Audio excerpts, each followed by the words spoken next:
reciban nuestro saludo al iniciar la actividad orientadora número 9 de farmacología clínica.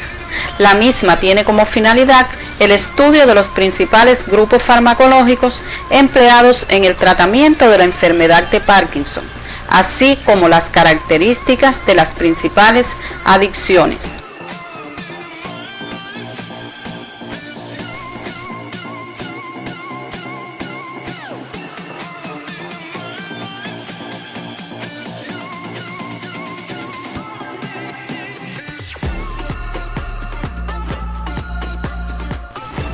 Los objetivos de este tema son explicar el uso de los medicamentos capaces de actuar sobre el sistema nervioso central a través de sus características farmacodinámicas, farmacocinéticas, efectos indeseables e interacciones medicamentosas. Explicar las bases farmacológicas del tratamiento del síndrome parkinsoniano a través de los mecanismos de acción de estos medicamentos. Seleccionar el antiparkinsoniano de elección a partir de sus características farmacológicas.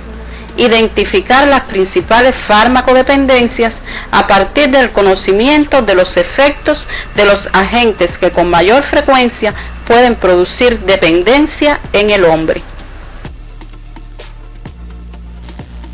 En la semana anterior estudiamos dos de los grupos farmacológicos que actúan sobre el sistema nervioso central, psicofármacos y antiepilépticos, sus características farmacológicas, reacciones indeseables, interacciones farmacológicas, contraindicaciones y usos terapéuticos. La enfermedad de Parkinson fue descrita por James Parkinson en el año 1817. Es una enfermedad degenerativa del sistema nervioso central de curso crónico, progresivo e irreversible. La pérdida progresiva de neuronas dopaminérgicas en la sustancia negra y el cuerpo estriado es la causa fundamental de sus manifestaciones clínicas, con hiperactividad colinérgica secundaria al déficit de dopamina. En la asignatura Farmacología 1 estudiaste que el tratamiento farmacológico de esta enfermedad está dirigido a aumentar los niveles de dopamina en el sistema nervioso central o contrarrestar los efectos de la acetilcolina. En consecuencia, los fármacos antiparkinsonianos se clasifican en agentes con actividad prodopaminérgica como la L-Dopa, agonistas dopaminérgicos como bromocriptina, lisurida, tergolida, neuroprotectores como la mantadina, inhibidores de la MAO-B como el deprenil e inhibidores de la CON como el tolcapone. Además tenemos agentes con actividad anticolinérgica como viperideno, benztropina, triexilfenidilo, antihistamínicos con fuerte actividad anticolinérgica como la difenhidramina, antidepresivos con actividad anticolinérgica como amitriptilina, imipramina y trazodona.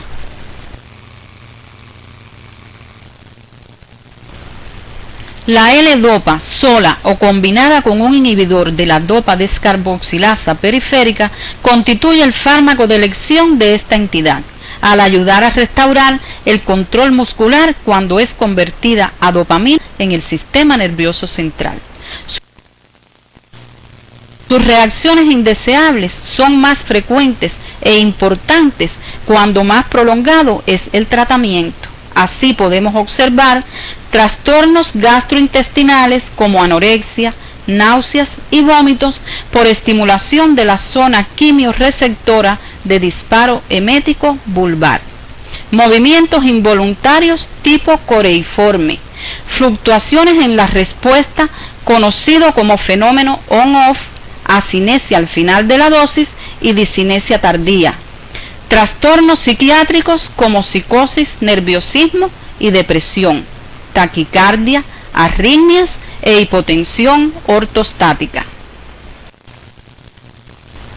Las interacciones medicamentosas son causa frecuente de respuesta inadecuada al tratamiento farmacológico. Las más frecuentes se producen al combinar anticolinérgicos y L-Dopa, donde disminuye la absorción de la L-Dopa. Fenotiacinas, reserpina, butirofenona producen parkinsonismo y antagonizan el efecto de la L-Dopa. Piridoxina o vitamina B6, no administrarla a pacientes con tratamiento con L-Dopa, ya que aumenta su descarboxilación periférica, y MAO y L-Dopa pueden producir crisis hipertensiva. El médico no debe olvidar las contraindicaciones de los medicamentos para poder realizar un uso racional de los mismos. La L-Dopa se contraindica en cardiopatías isquémicas, arritmias, trastornos psiquiátricos como la psicosis, insuficiencia renal y hepática, embarazo y pacientes menores de 25 años. El principal uso de este medicamento por aumentar los niveles de dopamina en el sistema nervioso central es en el tratamiento del Parkinson moderado o severo. Durante el estudio independiente debe revisar las características farmacológicas más relevantes de otros fármacos con actividad prodopaminérgica como el Deprenil y la bromocriptina. Recordarás que el triexilfenidilo es utilizado en esta enfermedad por su capacidad para bloquear los receptores muscarínicos del cuerpo estriado y disminuir la actividad colinérgica.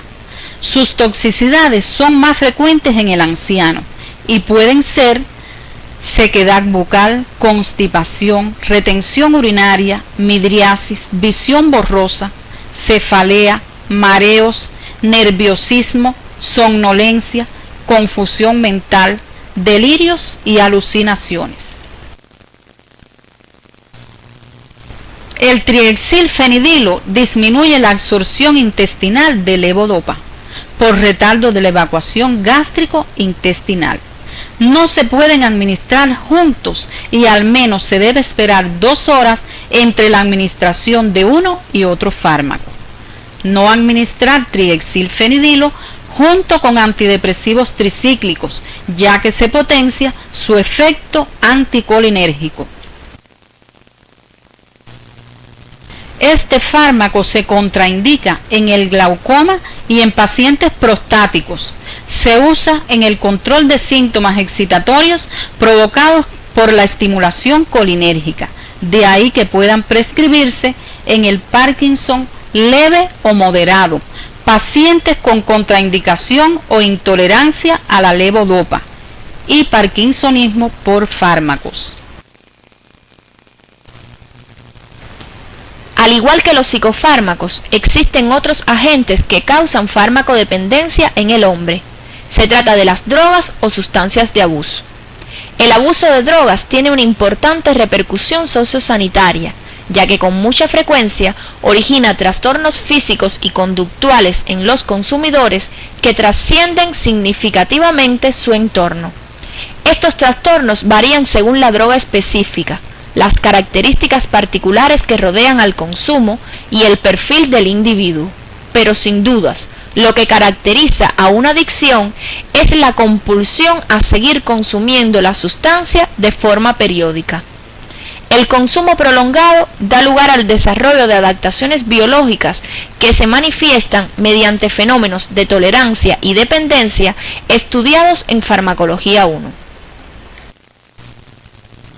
Son múltiples las sustancias, tanto lícitas como ilícitas, que pueden causar adicción y provocar los fenómenos antes mencionados. Las mismas se clasifican en depresores del sistema nervioso central, opiáceos como morfina y heroína, cannabis o marihuana, alcohol etílico e inhalantes como el tolueno. Estimulantes del sistema nervioso central, cafeína, cocaína, nicotina, anfetaminas, alucinógenos, mescalina y LSD. Anestésicos disociativos, ketamina y fenciclidina. Esteroides anabólicos, nandrolona. Las sustancias de abuso provocan tolerancia, dependencia física y psíquica y síndrome de abstinencia como características fundamentales que las identifican y que tiene diferente intensidad en dependencia de la sustancia consumida. Así, los opiáceos y el alcohol son las sustancias que con mayor intensidad alteran estos parámetros, mientras que cannabis y LSD los alteran en menor cuantía. El alcohol es una de las sustancias psicoactivas más consumidas en el mundo. Las principales características de esta dependencia son: la conducta se hace más espontánea y menos autocontrolada, la ideación y expresión verbal más fluidas, disminuye la habilidad psicomotora más fina. Con el aumento de la alcoholemia aumenta la depresión central, se afecta la capacidad ideativa y asociativa, aparece disartria y ataxia con pérdida de reflejos, sopor, sueño, pudiendo llegar hasta el coma. La toxicidad crónica provoca en el hígado acumulación inicial de depósitos grasos, hepatitis alcohólica y cirrosis, pancreatitis aguda o crónica, síndrome de feminización en el varón, neuropatías periféricas y síndrome de abstinencia, entre otros. La cocaína es un alcaloide extraído de la coca, Erythrocylon coca, que ha sido consumido milenariamente por civilizaciones incas. En la actualidad, mascar coca es una costumbre de mineros y campesinos de la región andina. La cocaína se presenta en forma de alcaloide libre o de crack. La rapidez de inicio y fin de sus efectos posee una evidente capacidad reforzadora.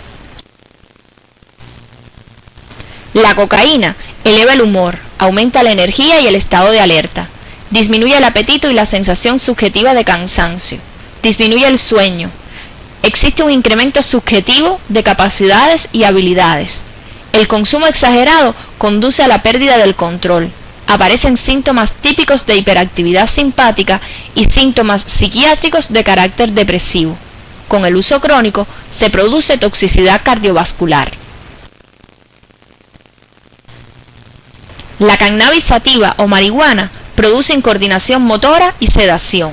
Su consumo puede alterar la conducción de vehículos, puede provocar trastornos psicológicos que desencadenan ataques de pánico, ansiedad en personas no habituadas al consumo, psicosis aguda con alucinaciones paranoides y toxicidad respiratoria con el uso crónico. Además de la dependencia, el consumo crónico de opiáceos ilegales conlleva importantes problemas médicos. A menudo, las primeras experiencias con opiáceos pueden ser desagradables, predominando las náuseas y vómitos. La administración intravenosa produce una sensación placentera seguida de euforia y tolerancia con el consumo crónico. Lenguaje farfullante, deterioro de la memoria y disminución de la atención. La intoxicación grave provoca miosis, depresión respiratoria, somnolencia y coma. La sobredosificación produce rápida y profunda depresión respiratoria que puede ser mortal. Además, procesos infecciosos derivados de las malas condiciones del uso parenteral.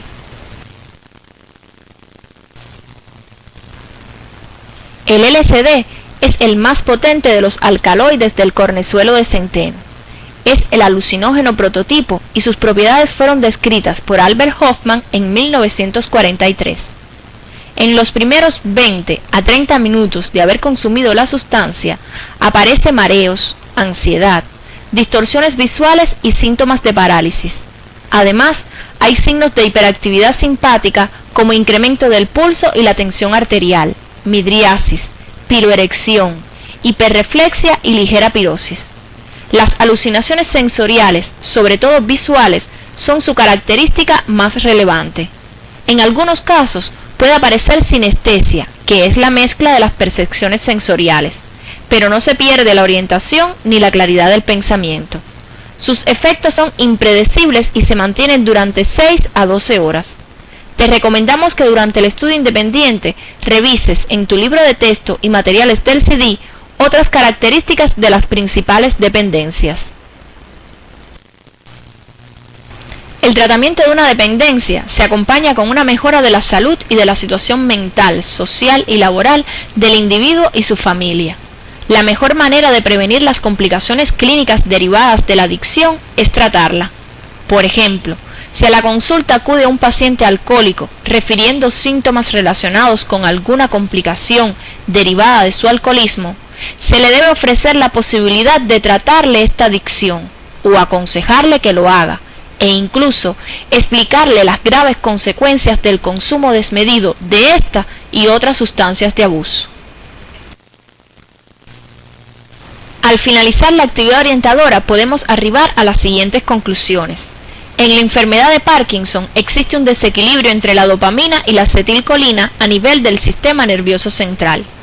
La restitución de la función dopaminérgica mediante el empleo de fármacos con actividad prodopaminérgica como la L-Dopa es la base del tratamiento actual.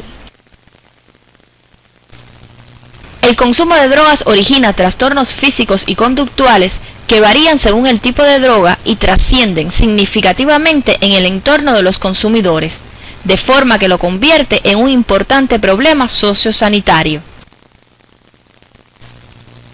Este tema lo puedes revisar en el libro de texto Farmacología Humana de Flores.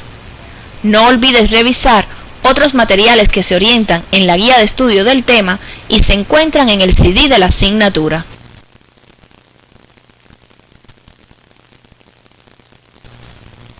En la próxima actividad orientadora estudiaremos los fármacos empleados en el tratamiento de la úlcera péptica, como los antiácidos, antagonistas H2, inhibidores de la bomba de protones y citoprotectores. También abordaremos las principales características farmacológicas de los laxantes, antidiarreicos y antieméticos.